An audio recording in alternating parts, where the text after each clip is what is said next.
Hello everyone, कैसे हो आप सभी और आपकी पढ़ाई भी बढ़िया चल रही होगी।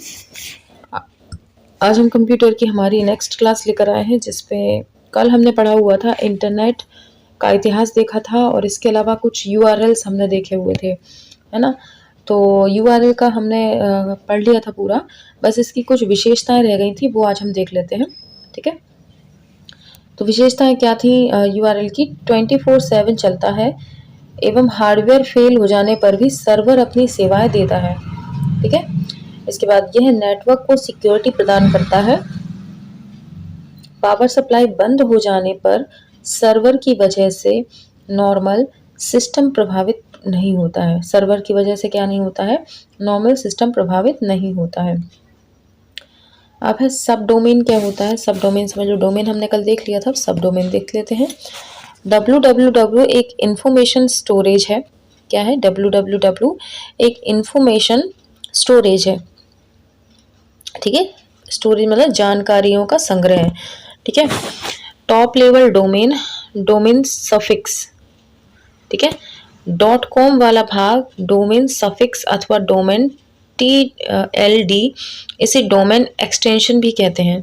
ठीक है, डोमेन एक्सटेंशन क्या होते हैं? जैसे आप लोग देखते हो ना, कोई भी वेबसाइट के आगे डॉट कॉम लगा रहता है,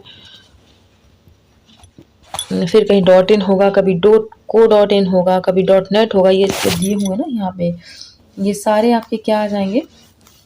डोमेन एक्सटेंशन आ जाएंगे। ठीक है, तो डोमेन एक्सटेंशन आ जाते हैं। अब इनका देख लेते हैं कितने हैं, ये किस चीज़ के लिए। सारे ये एग्जाम में बहुत पूछता है। ये कमर्शियल, किसी भी कमर्शियल वेबसाइट के लिए उसका डोमेन एक्सटेंशन क्या होगा? तो .com होगा कमर्शियल के लिए, है ना। देखो, कमर्शियल में COM है, .com में COM है। इंडिया में स्टार्टिंग में IN है, तो यहाँ पे भी IN, मतलब इंडिया की कोई वेबसाइट है उसके आगे लिखा रहता है .in। ठीक है, अब आएगा कंपनी रजिस्टर्ड इन इंडिया, यानी यहाँ COM और यहाँ का IN। तो co.in यानी कंपनी है जो इंडिया में रजिस्टर्ड है, कंपनी रजिस्टर्ड इन इंडिया।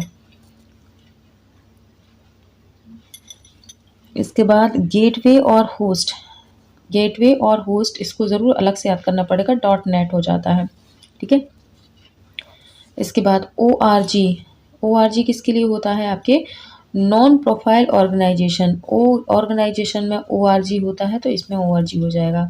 अब एजुकेशनल के लिए होता है तो EDU हो जाएगा। स्टार्टिंग के 3 वर्ड यहाँ पर लग जाते हैं। ठीक है, कुल मिला के बात ये है। अब गवर्नमेंट के लिए क्या है? .gov। बिजनेस के लिए क्या है? बिजनेस के लिए VIZ। और इन्फॉर्मेशन के लिए क्या है? .info। ठीक है, तो इनके स्टार्टिंग के 3 वर्ड पकड़ लेंगे, उसके आगे डॉट लगा देंगे तो आपका वो हो जाएगा। ऑप्शन में रहते ही आप समझ जाना देख के। ओके, आगे देखें, 2 और रह गए, नेक्स्ट पेज पर है वो। जैसे ये है अगला, MIL मिल। ये किसके लिए? .mil किसके लिए होता है? मिलिट्री के लिए, है ना। इसमें भी MIL है, इसमें भी MIL है।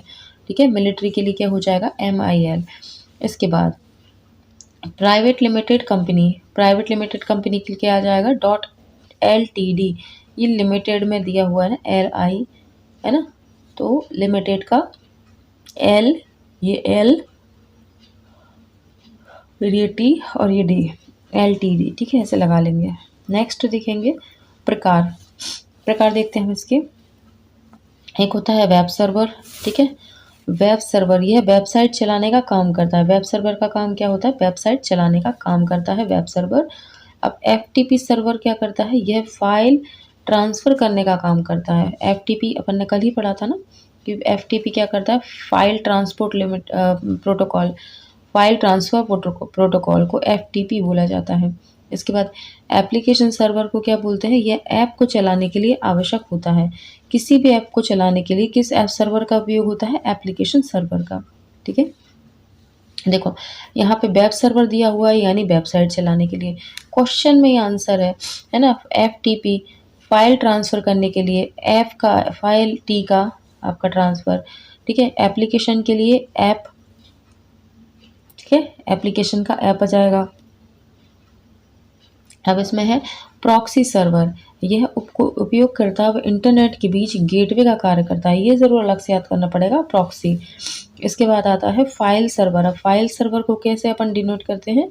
यह नेटवर्क को डेटा स्टोर करने की जगह देता है। फाइल सर्वर यह नेटवर्क को डेटा स्टोर करने के लिए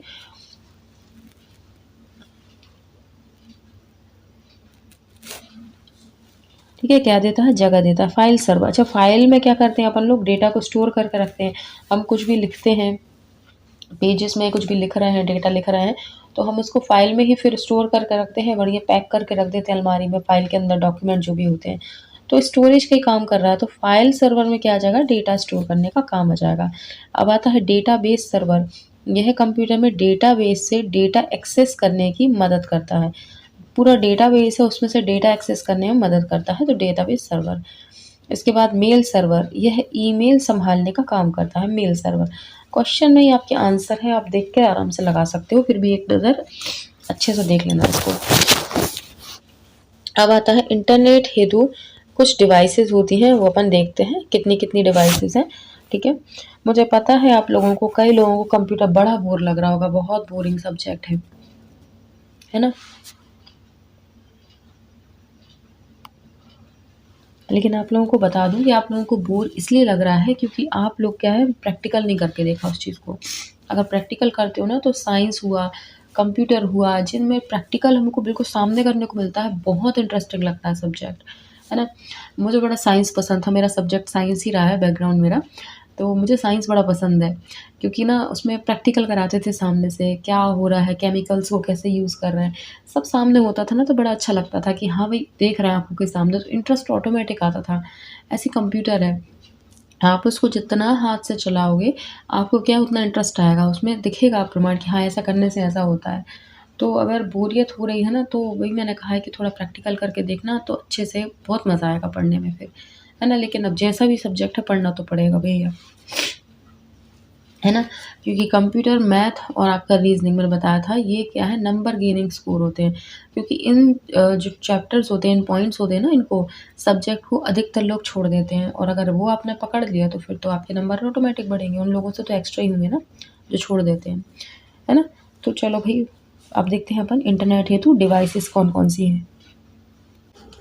ठीक है, इंटरनेट हेतु अब डिवाइस देखेंगे, तो पहला इसमें आता है मॉडेम। ठीक है, तो मॉडेम शब्द दो शब्दों मॉड्यूलेटर के MO और डीमॉड्यूलेटर के डैम से मिलकर बना है। ठीक है, मॉड्यूलेटर और डीमॉड्यूलेटर, इन दोनों के हमने स्टार्टिंग के वर्ड पकड़ लिए और इसी से मिलकर क्या बन गया, आपका मॉडेम बन गया। ठीक है, तो यह कंप्यूटर या राउटर को ब्रॉडबैंड नेटवर्क से जोड़ता है। ठीक है, क्या करता है, कंप्यूटर या राउटर को ब्रॉडबैंड नेटवर्क से ये जोड़ता है। फिर आपके डिजिटल सिग्नल को एनालॉग सिग्नल में परिवर्तित किया जाता है, यह क्रिया मॉड्यूलेशन कहलाती है।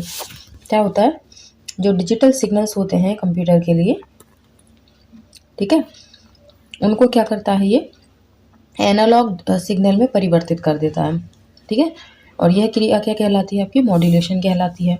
ये भी क्वेश्चन बन सकता है। फिर क्या होता है, एनालॉग सिग्नल को फिर डिजिटल सिग्नल में परिवर्तित किया जाता है वापस से, तो इस क्रिया को क्या कहते हैं, डीमॉड्यूलेशन कहते हैं। ठीक है, मॉडेम की गति को BPS और kbps में मापा जाता है, कितने kbps की स्पीड है ना, ये सब चेक किया जाता है ना। यहाँ पर कहते हैं ना MBPS, है ना, कितने MBPS की स्पीड है, कितने kbps है ना, ये सब अपन देखते हैं ना, तो kbps में या MBPS में चेक की जाती है। आगे देखेंगे,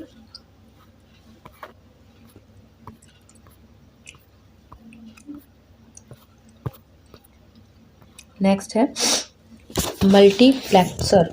मल्टीप्लेक्सर क्या होता है वो देखते हैं। एक ऐसा उपकरण है जो बड़ी संख्या में कम गति की संरचना लाइनों, लो स्पीड ट्रांसमिशन लाइन को उच्च गति लाइनों, हाई स्पीड ट्रांसमिशन लाइन से जोड़ता है। ठीक है, मल्टीप्लेक्सर क्या होता है, जो बड़ी संख्या में कम गति में संचरित लाइनों को, है ना, जो बड़ी संख्या में कम गति की जो संचरण लाइनें हैं उनको उच्च गति लाइनों में बदलता है। ठीक है, जैसे यहाँ पे, तो मल्टीप्लेक्सर देखा क्या है कि एक ऐसा उपकरण है जो बड़ी संख्या में कम गति की संचरण लाइनों को उच्च गति की लाइनों से जोड़ता है। ठीक है, आगे देखेंगे हब क्या होता है। हब बहुत इंपॉर्टेंट चीज़ है, पूछता है ये कि हब क्या होता है। एक ऐसा हार्डवेयर डिवाइस है जो लैन लोकल एरिया नेटवर्क एक सामान्य वायरिंग पॉइंट प्रदान करता है। ठीक है, और नेटवर्क में उपलब्ध प्रत्येक नोड को ट्विस्ट पेयर केबल वायर्स की सहायता से हब से जोड़ा जाता है ना। आपने देखा होगा आपके यहाँ पे भी देखो ऐसा कुछ रहता है, ये डिवाइस रहता है और यहाँ पे बहुत सारे ऐसे होल रहते हैं, है ना, जिसके अंदर केबल एंटर करके जोड़ा जाता है ना। जैसे वायर्स होते हैं ना, देखे होगा आप लोगों ने कंप्यूटर की जो केबल्स होती हैं या जो वायरिंग की केबल्स होती हैं, एक ट्विस्ट करके एक ट्रांसपेरेंट रहता है, उसमें ट्रांसपेरेंट पॉइंट रहता है, उसको इसमें एंटर करके कनेक्ट करते हैं, देखा होगा शायद आप लोगों ने। तो वो रहता है ये हब। ठीक है, तो लोकल एरिया नेटवर्क में इसको लगा के काफ़ी सारे कंप्यूटर्स को जोड़ा जाता है आपस में। ठीक है, तो ये हब कहलाएगा आपका। इसके बाद ब्रिजेस क्या होते हैं। तो ब्रिज का मुख्य कार्य दो लेन के बीच डेटा प्राप्त करना और पास करना है। ठीक है, उनसे डेटा पास करना, डेटा को प्राप्त करना और आपस में पास करना उनको, यहाँ से वहाँ से यहाँ। ठीक है, इस डेटा को सफलतापूर्वक प्रसारित करने के लिए ब्रिज सिग्नल को बनाता है। ठीक है, ब्रिज क्या बनाता है, सिग्नल को बनाता है। इस प्रकार एक ब्रिज का पुनरावर्तक रिपीटर के साथ साथ एक लिंक का काम भी करता है। ठीक है, क्या करता है, एक पुनरावर्तक के साथ साथ एक लिंक का कार्य भी करता है।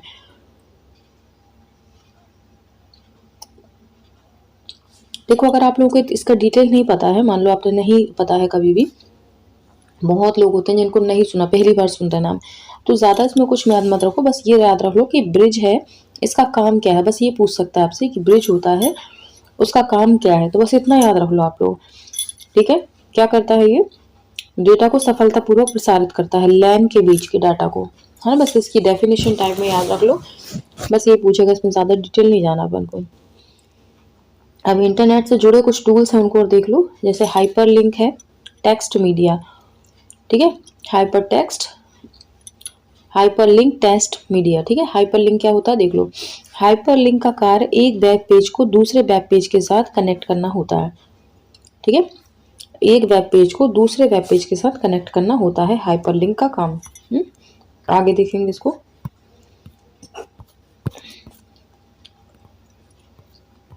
अधिकतर हाइपर लिंक का कलर कैसा होता है, नीला होता है। हाइपर लिंक का प्रतीक क्या होता है, हैंड साइन। क्या होता है, हैंड साइन। ओके, नेक्स्ट देखेंगे हाइपर टेक्स्ट क्या होता है। ये हाइपर लिंक था, अब हाइपर टेक्स्ट देते हैं। तो लिंक में, टेक्स्ट में लिंक स्टोर किए जाते हैं। टेक्स्ट में क्या किए जाते हैं, लिंक स्टोर किए जाते हैं। ओके, लिंक होती है ना आप लोगों की, कोई भी लिंक अपन शेयर करते हैं तो उसमें देखा होगा HTTPS करके आते हैं, ये कई सारे उसमें क्या होते हैं, टेक्स्ट लिखा होता है अलग अलग तरीके से। तो क्या होता है, टेक्स्ट में लिंक स्टोर किए जाते, टेक्स्ट में लिंक स्टोर किए जाते हैं। जब कोई यूज़र वेबसाइट के किसी हाइपर टेक्स्ट डॉक्यूमेंट के लिंक पर क्लिक करता है, क्या करता है, जब कोई यूज़र वेबसाइट के किसी हाइपर टेक्स्ट डॉक्यूमेंट के लिंक पर क्लिक करता है, तब वह यूज़र दूसरे पेज पर आसानी से पहुंच सकता है। जैसे आप हैं, है ना, कुछ भी आप यूज़ कर रहे हैं, जैसे आप वो क्या बोलते हैं अपना यूट्यूब ही यूज़ कर रहे हैं। अब वहाँ पर आपने किसी चैनल पर गए, डिस्क्रिप्शन में एक लिंक पड़ी हुई है, आप उस पर क्लिक करते हैं तो इनडायरेक्टली आप कहाँ पहुँच जाते हैं, दूसरे जो लिंक दी हुई है उसकी वेबसाइट पर आप डायरेक्टली पहुँच जाते हो। अलग से आपको सर्च नहीं करना है, कुछ नहीं करना है, उस पर क्लिक करा डायरेक्ट आप पहुँच गए। तो ये क्या हो जाएगा आपका हाइपर टेक्स्ट। ठीक है, इसको बोला जाता है। आगे देखेंगे आपके वेब पेज क्या होते हैं। बहुत सारे डॉक्यूमेंट या वेब पेजों का संग्रह। ये डॉक्यूमेंट HTML में लिखे जाते हैं तथा वेब ब्राउज़र द्वारा प्रदर्शित किए जाते हैं। ठीक है, वेब पेज जो होते हैं किसके द्वारा प्रदर्शित किए जाते हैं, वेब ब्राउज़र के द्वारा, और ये डॉक्यूमेंट्स HTML में लिखे जाते हैं। ओके, अगला है रिपीटर्स क्या होते हैं। जब डेटा को कई केबलों के माध्यम से प्रेषित किया जाता है, कई केबलों के माध्यम से प्रेषित किया जाता है तो सिग्नल खराब हो जाता है। क्या हो जाता है, सिग्नल खराब हो जाता है। ऐसी समस्याओं से बचने के लिए रिपीटर का उपयोग किया जाता है। ठीक है, रिपीटर का उपयोग किया जाता है। इसके बाद देखेंगे गेटवे क्या होता है। गेटवे ब्रिज के समान ही है क्योंकि इसका उपयोग एक नेटवर्क से दूसरे नेटवर्क पर डेटा स्थानांतरित करने के लिए किया जाता है। ठीक है, ब्रिज के समान ही गेटवे होता है। अब देखेंगे राउटर। राउटर एक नेटवर्किंग उपकरण है जिसका प्रयोग कई नेटवर्कों को जोड़ने के लिए किया जाता है। राउटर एक क्या है, नेटवर्किंग उपकरण है जिसका प्रयोग कई नेटवर्कों को जोड़ने के लिए किया जाता है। ठीक है, इसके बाद आता है वेब पेज के प्रकार। वेब पेज के प्रकार वो देखो क्या है। Static web page. Static web page यह साधारण HTML डॉक्यूमेंट होता है। स्टैटिक वेब पेज को यूजर केवल पढ़ सकता है। ठीक है, स्टैटिक वेब पेज को यूजर केवल पढ़ सकता है, इसमें कोई भी बदलाव नहीं कर सकता। इस तरह के वेब पेज में केवल वेब मास्टर ही बदलाव कर सकता है। वेब मास्टर, ठीक है, जिसका वेब पेज है वही उसमें क्या कर सकता है, बदलाव कर सकता है। ठीक है, HTML डॉक्यूमेंट होता है। स्टैटिक वेब पेज को यूजर केवल पढ़ सकता है। इसके बाद आता है डायनेमिक वेब पेज। यह वेब पेज समय के अनुसार बदलते रहते हैं। इसे वेब पेज अलग अलग समय पर अलग अलग सूचनाएं प्रदर्शित करते हैं। डायनेमिक वेब पेज को बनाने के लिए DHTML का प्रयोग किया जाता है। इस प्रकार के वेब पेज में कोई भी यूजर बदलाव कर सकता है। यह 2 प्रकार के होते हैं। कितने प्रकार के होते हैं? 2 प्रकार के। डायनेमिक वेब पेज के 2 प्रकार अपन अभी नेक्स्ट पेज पर पढ़ते हैं।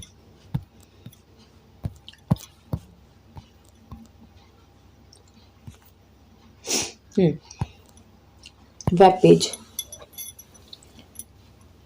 ये आ जाएगा आपका वेबसाइट। ठीक है, वेब पेज में एक तो आ जाएगा वेबसाइट।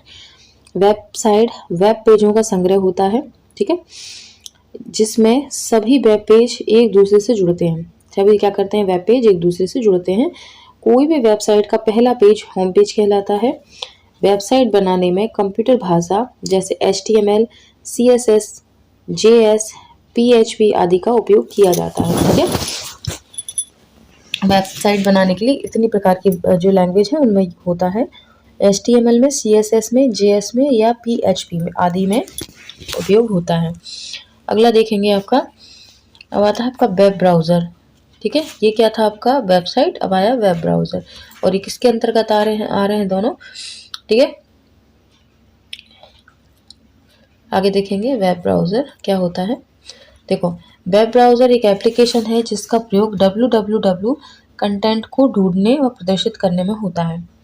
ठीक है, वेब ब्राउज़र क्या है, एक एप्लीकेशन है जिसका प्रयोग www कंटेंट को ढूंढने के लिए प्रदर्शित किया जाता है। यह 2 प्रकार के होते हैं। एक होता है टेक्स्ट ब्राउज़र जैसे Linux text web browser Linux है। इसके बाद ग्राफिकल वेब ब्राउज़र, और ग्राफिकल वेब ब्राउज़र में क्या क्या है, Firefox, Chrome, internet explorer, graphical web browser है ना, ये सब चीज़ हैं। ठीक है, क्या है आपकी ग्राफिकल है, बाकी आपकी टेक्स्ट ब्राउज़र कौन सी है, लाइनेक्स है। ठीक है,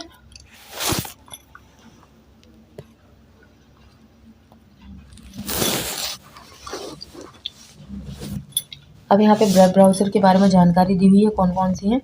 जैसे मोज़ेक है, ये जनवरी 23, 1993 में आई थी। गूगल क्रोम कब आया था, 2008 में आया था, 2 सितंबर 2008 में।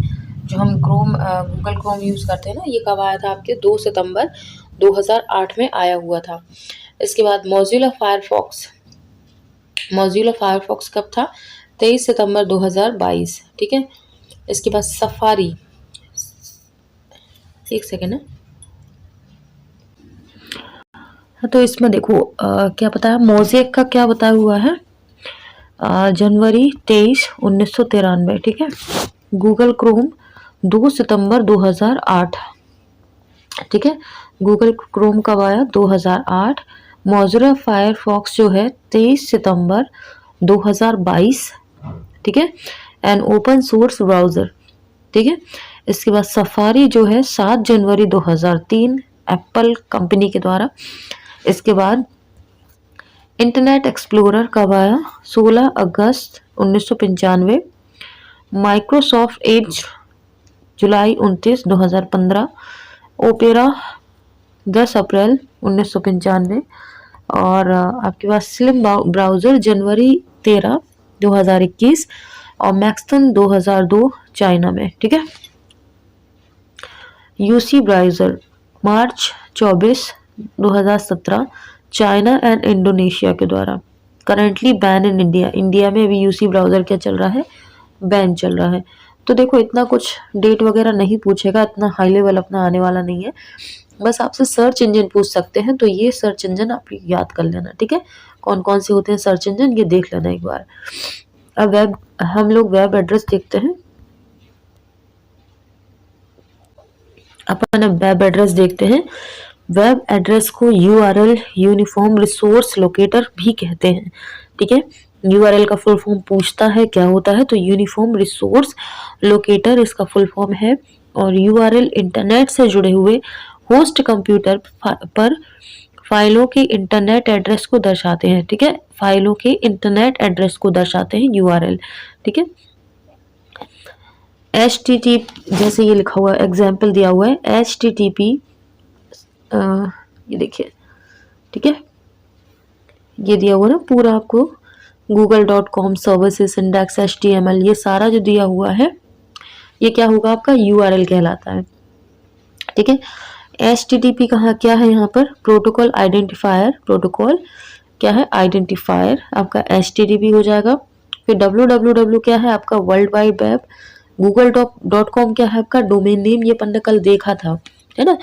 और सर्विस क्या है आपकी, जो सर्विस दी हुई है यहाँ पर, ये सर्विस लिखी हुई है, टच करने पे गायब हो गया, कहाँ गया, हाँ ये सर्विस जो दिया हुआ है यहाँ पर, ये देखो ये सर्विस जो दिया हुआ है ये क्या है आपका डायरेक्टरी है।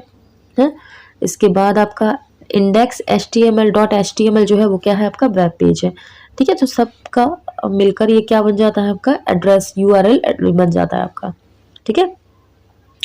आगे देखेंगे सर्च इंजन। अब सर्च इंजन के बारे में अपन देख लेते हैं कि ये क्या है। तो देखो यह इंटरनेट पर उपस्थित करोड़ों सूचनाओं में से वंचित सूचना को ढूंढने में मदद करता है, ठीक है।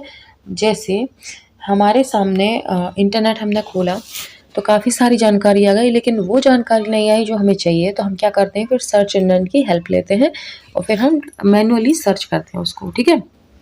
वेब पेज पर स्थित किसी शब्द समूह के आधार पर वेब पेज की खोज करता है, ठीक है। वेब पेज पर स्थित किसी शब्द समूह के आधार पर वेब पेज की खोज करता है, ठीक है। आगे देखेंगे Meta search engine. Meta search engine क्या है, एक मेटा सर्च इंजन आपकी क्वेरी को कई अन्य सर्च इंजनों में सबमिट करता है और परिणाम का सारांश देता है, इसलिए आपको रिसीव होने वाला सर्च रिजल्ट अनेक खोजों का क्या है एग्रीगेट रिजल्ट रहता है, ठीक है। मतलब क्या होता है, मेटा क्या होता है, जैसे आपने सर्च किया कुछ भी, तो ज़रूरी नहीं है कि एक ही वेबसाइट पर सारी जानकारी हो, तो वो क्या करता है कई सारे सर्च मतलब वेबसाइट से जानकारी एकत्रित करता है और आपको क्या करता है उसका सारांश प्रस्तुत कर देता है। तो ये क्या होता है आपका मेटा सर्च इंजन होता है, ठीक है। इसके बाद देखेंगे आपका सर्च इंजन, आगे चलेंगे। सर्च इंजन, ये काफ़ी सारे सर्च इंजन यहाँ पे दिए हुए हैं, जैसे आपका आर्ची है, तो आर्ची कब आया हुआ था 10 सितंबर 1990 को, ठीक है। आर्ची 1990 को। गूगल कब आया 4 सितंबर 1998 को, ठीक है। इनमें पूरा दिया हुआ है कहाँ कहाँ का है, कैसा है। जैसे गूगल कैलिफोर्निया यूनाइटेड स्टेट्स, है ना। CEO कौन है, सुंदर पिचई, ठीक है। 2 अक्टूबर 1915 से है ये सुंदर पिचई, ठीक है। और इसके अलावा क्या है, अलन एमटेज का क्या है आपका आर्ची है। इसके बाद बिंग नाम का है सर्च इंजन जो 3 जून 2009 को आया और माइक्रोसॉफ्ट कॉर्पोरेशन का है ये। इसके बाद याहू क्या है 1994 में आया और सनीवेल कैलिफोर्निया यूनाइटेड स्टेट का है ये भी याहू, है ना। इतना डिटेल नहीं पूछेगा, लेकिन अपनी सेफ्टी के लिए उनने इस बुक में दिया है, तो पढ़ने में क्या जा रहा है, अपना पढ़ लो, ठीक है। लेकिन सिर्फ अपन से इतना ही पूछता है इनमें से सर्च इंजन कौन सा है कौन सा नहीं है, लेकिन पढ़ लो, अच्छा है। ज़्यादा पढ़ने का नुकसान नहीं है, कम पढ़ने से होगा नुकसान, ठीक है। अब क्या है आपका यंडेक्स है जो 2000 में आया है और ये रशिया का है, ठीक है। सिटी नहीं पूछेगा, मान लो पूछता भी है तो फिर आपसे सिटी पूछ, जो आपका कंट्री है ये पूछेगा, जैसे रशिया का है। अब आता है बेदू, और ये कहाँ का है, ये 2000 में आया है, और ये कहाँ का है, बीजिंग, चाइना का है। ठीक है, बीजिंग और चाइना का। अब आता है आस्क। आस्क कब का है, ये 1996 में आया है, और ये भी कैलिफोर्निया का है, यूनाइटेड स्टेट। ठीक है, अब आता है डक डक गो, बहुत फेमस है, बहुत पूछता है डक डक गो, तो 2008 में आया है, और ये कैब्रियल बिंगवर्ग का है। इसके बाद AOL.com है, ये 1995-85 का है, और ये भी यूनाइटेड स्टेट का है। अब आता है नेटस्केप, कहाँ का है, ये कब आया था, 4 अप्रैल 1994, और ये भी USA का है। ठीक है, अब भारतीय सर्च इंजन, ये तो विदेशी हो गए आपके, अब भारतीय सर्च इंजन अपन देख लेते हैं, पूछ सकते हैं, बिल्कुल पूछ सकते हैं। guruji.com है, guruji.com कहाँ का है, इसकी शुरुआत 2006 में IIT दिल्ली के 2 छात्र अनुराग डोड और गौरव मिश्रा ने की थी। यह 2012 में बंद हो चुका है। अब हिस्ट्री देखना हो तो देख लेना किस कारण से बेचारे बच्चों का बंद कर दिया, हमने खोला था तो। इसके बाद 123 खोज.com है, इसकी शुरुआत 2014 में की गई थी तथा इसका इंटरफेस बिल्कुल गूगल की तरह ही है। ठीक है, 123 खोज.com, इसको आप लोग भी खोजना आज की कैसा है। ठीक है, इसके बाद आता है epic search and browser. Epic search and browser क्या है, इसकी स्थापना 2010 में आलोक भारद्वाज ने की थी। इसका स्वामित्व बेंगलुरु में स्थित हिडन रिफ्लेक्स के पास है। यह भारत का पहला वेब ब्राउजर भी है, भारत का पहला वेब ब्राउजर पूछ सकता है क्या है, एपिक सर्च एंड ब्राउजर। ठीक है, अब आता है आपका justdial.com। इसकी शुरुआत 1996 में मुंबई में BSS मनी के द्वारा की गई थी। ठीक है, जस्ट डायल की शुरुआत किसने की थी, 1996 में BSS मनी के द्वारा की गई थी। ठीक है, और भी हैं, जैसे रेडिफ है, रेडिफ मेल होता है ना, तो इसकी शुरुआत 1996 में मुंबई में की गई थी। इसके द्वारा आप मनोरंजन, समाचार आदि से संबंधित खींच सकते थे, मतलब चीजें देख सकते थे, होगा। आगे है आपका क्यू मामू, क्या है क्यू मामू, इसकी शुरुआत 26 जनवरी 2021 को अहमदाबाद में निश्चित घनानी द्वारा की गई थी। 13 टैब, इसकी शुरुआत 2016 में की गई थी। यह गूगल की तरह ही कार्य करता है। ये 2-3 तो ढूंढ ही लेना, एक तो आपका .खोज.com और एक ये 13 टैब। अब आता है iBharat.organization। इसकी शुरुआत 2014 में संजय जाट द्वारा की गई थी। यह अपने प्लेटफॉर्म पर स्वदेशी टैब की सेवा देता था। ठीक है, इसके बाद नीवा.co है। इसकी शुरुआत 2018 में श्रीधर रामस्वामी और विवेक रघुनाथन ने की थी। यह एड फ्री भारतीय सर्च इंजन है जो आपके डेटा को कलेक्ट नहीं करता। ठीक है, एड फ्री है और आपके डेटा को कलेक्ट नहीं करता। यह एक शुल्क प्रदेय उत्पाद है, मतलब इसमें आपको सर्विस चाहिए तो पहले पेमेंट करना होगा, बाकी ये इसमें कोई ऐड नहीं आएगी। जैसे आपके गूगल में आती है ना, कुछ भी पेज एकदम से खुल के आ जाता है, कुछ भी है ना, URL खुल के आ जाता है, तो वो ऐड होती है जिससे उन लोगों की कमाई होती है। लेकिन अब ये ऐड फ्री है तो क्या करेंगे, इनको ऐड से तो मिलेगा नहीं, तो ये आपसे लेंगे। ठीक है, तो ये फ्री नहीं है। इसके बाद देखेंगे नेक्स्ट, लास्ट पेज है हमारा। यहाँ पे दिए हुए हैं कुछ आपके सर्च इंजन, इनको देख लो। जैसे ये क्या है, www क्या है, का जन्म 1990 में टीम बर्नस ली ने की थी। ठीक है, याहू की खोज किसने की थी, 1994 में जेरियांग व डेविड फिलू ने की थी। अमेजन 1994 में जेफ बेजोस। रेडिफ की खोज किसने की थी, rediffmail.com 1995 में अजीत बालकृष्ण। इसके बाद नौकरी.com 1997 में Sanjeev Bikhchandani. Just dial 1997 BS Mani. Google search engine Larry Page एवं सर्जरी बिन। और इसके बाद make my trip 2000 Deep Kalra. Wikipedia 2001 Jimmy Wales व लेरी संगर। फेसबुक 2004 में मार्क जुगरबर्ग द्वारा शुरू की गई। ऑर्कुट 2004 में, इसमें व्यू काल, क्या नाम है एक तो देखो ज़रा, बुयू बुयुक काफ्टन, बुयुक काफ्टन, है ना। ऐसे ऐसे नाम है कि लेने में प्रॉब्लम हो। इसके बाद आता है आपका यूट्यूब 2005, स्टेप चेन और चार्ड हुर्ले व जावेद करीम ने इन्होंने इसको शुरू किया। तो देखो 2005 में आया था, यानी 2005 से पहले अपने पास यूट्यूब नहीं था, है ना।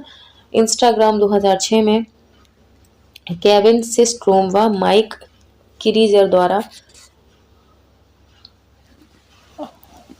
अब आया है।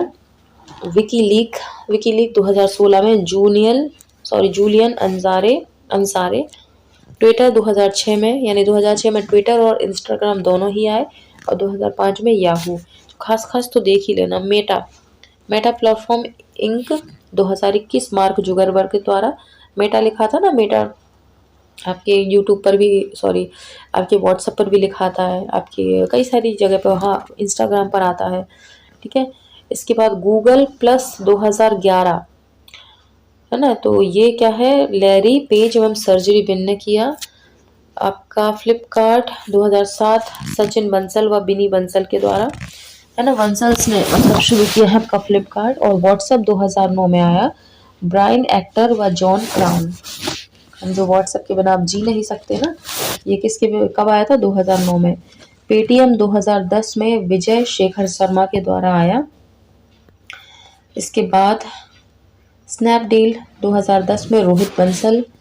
और ओम श्रद्धांजलि ये टिकटॉक पर माला चढ़ी हुई है, यानी ये बैन हो चुकी है हमारे यहाँ से, इसलिए इसमें माला भी चढ़ा दी है, ओम शांति भी लिख दिया। और टिकटॉक कब आया था, 2016 में झांग इमिंग के द्वारा।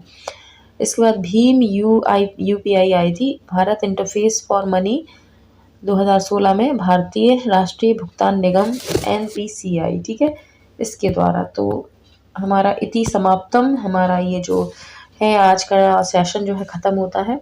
कैसा लगा आपको बताइएगा ज़रूर। और बहुत सारी चीज़ें हैं जो याद करने वाली हैं, और जहाँ तक हो सके स्क्रीनशॉट ले लिया करो तो आपको याद अच्छा रहे। और नहीं आपको इतना कष्ट करना है तो भैया फिर बुक ले लो, सबसे बेस्ट बुक लो, आराम से उससे पढ़ो, बहुत बेहतरीन डेटा है उसमें। और इसलिए मैं इससे पढ़ा रही हूँ, एक्चुअली काफ़ी डिटेल्ड में सब चीज़ें दी हुई हैं, और तैयारी अच्छी हो जाएगी आपकी। क्योंकि देखो ये छुटपुट रखने से नहीं होती। मेरे फ़ोन में आप विश्वास नहीं करोगे, बहुत ज़्यादा स्क्रीनशॉट्स हैं, जो वीडियो देखती हैं स्क्रीनशॉट ले लिया, और जब से लिया है वो तब से रखा ही है, उसको पलट के देखते तक नहीं है, क्योंकि टाइम इतना नहीं है। क्योंकि स्क्रीनशॉट लेंगे फिर इसको कॉपी पे उतारेंगे तो इतना टाइम है ना कुछ है। लेकिन ये बुक पता है क्या होती है, अपने पास हमेशा रहती है, और एग्ज़ाम टाइम में फटाफट रिवीजन करने के बहुत काम आती है। पलट के पन्ने पलटा लिए, जो अपन को लग रहा नहीं आता डिटेल में पढ़ लिया, जो पेज अपन को आंखों में दिख रहा है कि हाँ हमने पढ़ा है, आता है, आगे बढ़ गए। तो बुक बेस्ट होती है अपनी पढ़ाई के लिए। क्योंकि जब पता है नोटिफिकेशन आता है ना, तो इतना टाइम नहीं होता है कि आप कोई वीडियो 1 घंटे तक सुनो। आपके पास फिर एक ही ऑप्शन होता है, जो लिखा हुआ है फटाफट याद करो उसको। तो इसलिए मैं कह रही हूँ बुक बेस्ट होती है। अगर अफोर्ड कर सको, ले सको तो ले लेना, बाकी आपकी चॉइस है। स्क्रीनशॉट आप ले सकते हो, पढ़ सकते हो उससे, है ना। ये सिर्फ एक सजेशन है, कोई कंपलसरी नहीं है। अगर आपकी मर्ज़ी है, जो आप करना चाहो बिल्कुल स्वतंत्र हो, ठीक है। अब मिलेंगे आपसे अगले वीडियो में, तब तक के लिए बाय।